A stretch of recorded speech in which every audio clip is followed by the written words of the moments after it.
Donc bonsoir, effectivement je m'appelle Julien Loza et tel Clark Kent, j'ai un super pouvoir. Lorsque j'enlève mes lunettes, Dr House.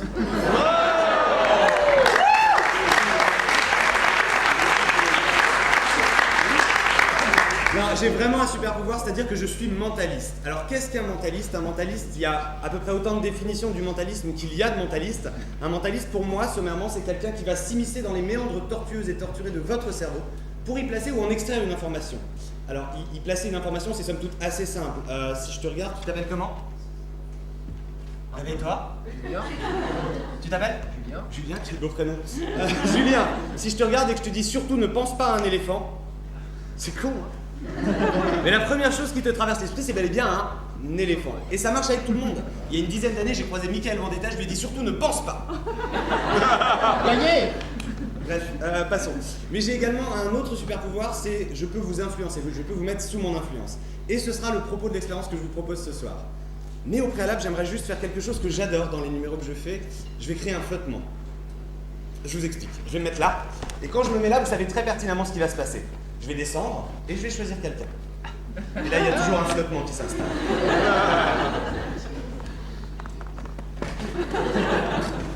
Alors, chose drôle, en fait, quand un mentaliste descend à la scène pour choisir quelqu'un, il y a deux types de réactions assez classiques.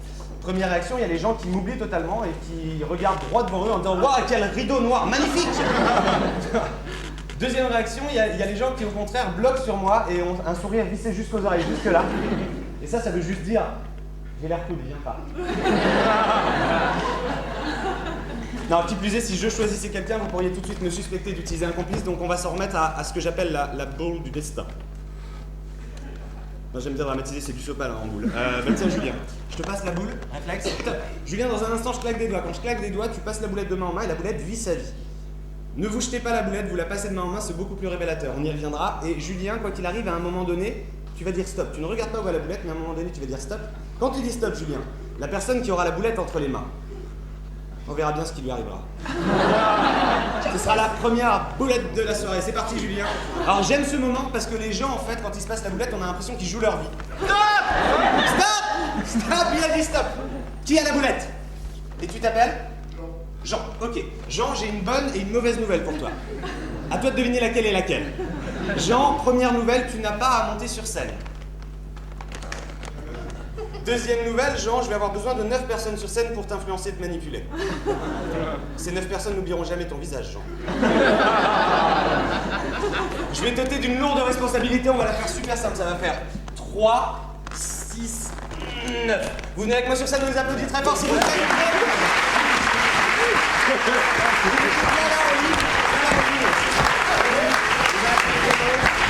Parfait. 3, 6, 9, on est parfait au complet. Bienvenue sur scène, mettez-vous bien en ligne, je suis un peu psychorigide. Merci beaucoup. Jean, où es-tu, Jean? Ouais, Jean, dans un instant, tu vas avoir à faire des choix. Ces choix vont se porter sur ceci.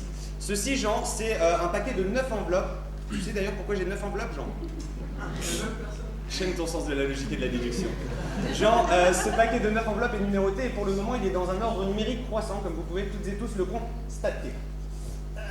Dans un instant, les choix que tu auras à faire, Jean, seront au nombre de 2. Soit je prends une enveloppe, Jean, et tu me dis on la pose, auquel cas on la pose. Soit je prends une enveloppe et tu me dis on l'échange, auquel cas on l'échange et on pose les deux communément. Donc c'est soit on pose, soit on change, soit on pose, soit on change, Jean. Tant et si bien qu'à la fin de cette série de choix successifs faisant appel à ton libre arbitre et étant fait à l'aveugle, nous aurons un nouvel ordre numérique créé par tes soins, Jean. Ça te va? Ouais. Jean, tiens, on va couper. Jean, bien évidemment, tu n'es pas obligé de faire pause, change, pause, change, pause, change. Hein. Tu peux faire pause, pause, pause, change, change, change, pause, pause, change, change. Quoi qu'il arrive, il est très important que tu réagisses sous le coup du stress. T'as l'air super stressé, ça fait plaisir. Il faut savoir que sous le coup du stress, on est plus facilement manipulable et influençable. Jean, tu es prêt? Go! On pose, on change. Pause. Pause. Change. Pause. Pause. Change. On est raccord. Jean! J'ai une question pour toi. Est-ce que tu serais capable de me refaire exactement la même séquence de pause, change, pause, pause, change, change, change, pause, pause, change? Comme ça, vite. Pas du tout. Pas du tout, et c'est justement là mon propos. Sous le coup du stress, on est amené à faire des actions qu'on n'aurait pas préalablement réfléchies. Donc on s'ouvre à la manipulation, on s'ouvre à l'influence. Jean, On y reviendra. Voici en tout cas l'ordre numérique créé par tes soins ce soir. Tu prends la première enveloppe, s'il te plaît.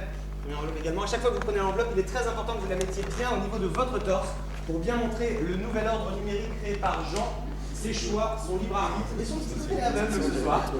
Bien au niveau du torse. Jean, voici donc l'ordre numérique créé par tes soins ce soir. 4, 6, 5, 7, 9, 8, 1, 3, 2.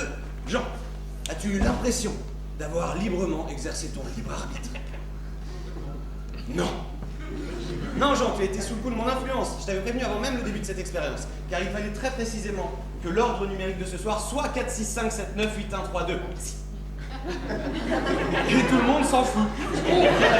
Non, en fait, Jean, il faut que je te le prouve. À l'intérieur de chacune de ces enveloppes, il y a une feuille. Je vous invite à sortir la feuille. Il y a une ouverture sur le dessus de l'enveloppe. Ne défoncez pas l'enveloppe. Sortez la feuille et montrez bien la lettre qu'il y a sur chacune de ces feuilles, car chacune de ces feuilles comporte une lettre. Chacune de ces lettres mises bout à bout, Jean, grâce à tes choix, forme le mot de ce soir. Car le mot de ce soir était bel et bien influenceur. Allô?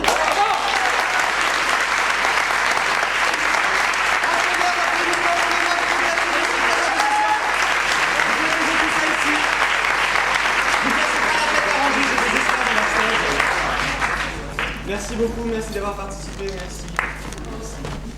Mesdames, mesdemoiselles, messieurs, un mort. En tout cas, merci d'avoir joué avec moi.